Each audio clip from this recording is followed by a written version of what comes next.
آپ مجھے کو سامنے رکھیے، میں ایک انسان ہوں، مکلف ہوں، اللہ کے ہاں جواب دہ ہوں، رسپانسبل ہوں، اکاؤنٹیبل ہوں۔ کچھ چیزیں مجھ پر وارد ہوتی ہیں، کوئی مصیبت آ گئی، کوئی تکلیف آ گئی، کوئی بیماری آ گئی، کوئی نقصان ہو گیا، کچھ ہو گیا۔ اب نوٹ کرنا چاہیے کہ اس کے کچھ اسباب ہوں گے، مادی اسباب ہیں یا کچھ اور لوگ ہیں، کسی نے میرے گھر کو فرض کیجئے کہ کوئی نقصان پہنچانا چاہا ہے، اس نے کام کیا ہے، کسی نے مجھے اٹھا کے پتھر دے مارا ہے، تو یہ سارے فیکٹرز ہیں، لیکن یہ شے بالفعل مجھ پر نہیں وارد ہو سکتی اگر اللہ کا اذن نہ ہو۔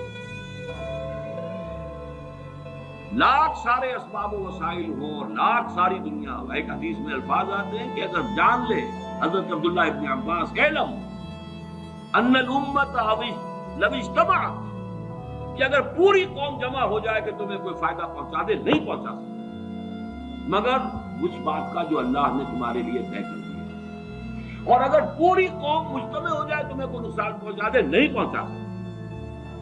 تو یہ اسباب و وسائل جو مجھ پر آ رہے ہیں، ان میں جو ہے فیصلہ کچھ ہے، اذن رب ہے۔ تو میں یہ بھی کہہ سکتا ہوں مجھ پر یہ اس کی لائی ہوئی مصیبت آ گئی، اور یہ بھی کہہ سکتا ہوں کہ اللہ کی طرف سے مجھ پر آیا، وہ خیر ہو یا شر ہو، بالقدر خیر ہی و شر۔ بھلائی کسی نے کرنی چاہیے، اس کا مجھے احسان ماننا چاہیے، اس کا مجھے شکریہ ادا کرنا چاہیے، کوئی بدلہ دے سکتا ہوں تو دینا چاہیے، یہ دنیا کا معاملہ ہوگا۔ اسی طرح کسی نے مجھے نقصان پہنچایا، میں قصاص لے سکتا ہوں، قانونی طور پر مجھے اس کا حق حاصل ہے، لیکن یہ جان لیجئے کہ یہ اچھائی یا بھلائی مجھ تک نہیں آ سکتی تھی بغیر اذن رب۔ تو اذن رب شامل ہو گیا نا، تو میں اس کو شامل کر رہا ہوں، والقدر خیر ہی و شر ہی من اللہ تعالی۔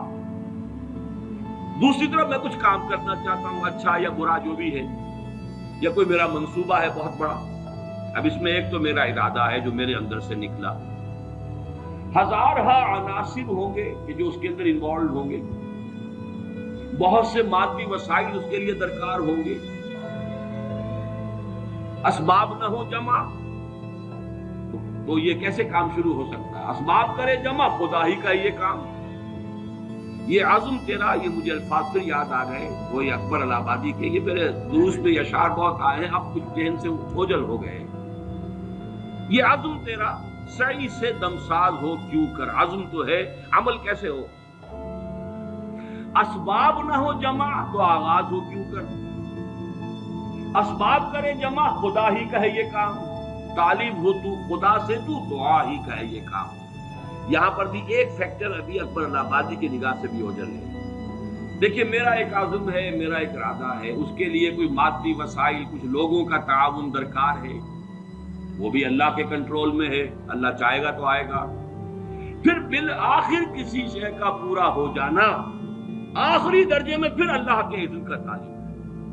یہاں تک کہ حضور نے فرمایا کہ جو لقمہ بھی ابن آدم کے حلق سے نیچے اترتا ہے، اب وہ سارا آپ نے اس کے لیے کمائی کی، محنت کی، وہ کھانا پک گیا، آپ کی اہلیہ نے پکا لیا گھر پہ، اب یہ لقمہ اتر رہا ہے، اس وقت بھی اللہ سے اذن چاہتا ہے کہ میں اس کے حق میں غذا کا کام دوں یا زہر بن کر لڑوں۔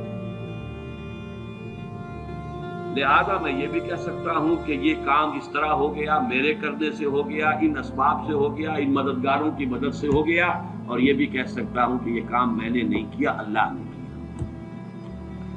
صرف جو ہمیں تلقین کی گئی ہے وہ یہ ہے، خیر وجود میں آ جائے تو اسے اللہ کی طرف منسوخ کرو۔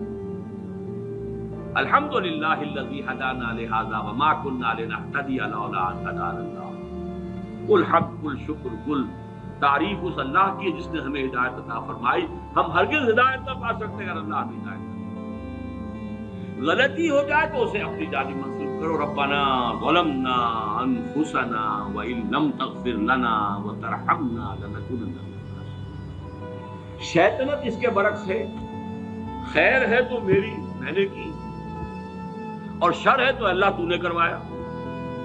فبما اغویتنی، اے اللہ تو نے جو مجھے اغوا کیا ہے، تو اب میں ثابت کر کے رہوں گا کہ یہ آدم اس اکرام و تکریم کا مستحق نہیں تھا جو تو نے اس کو عطا کر دیا۔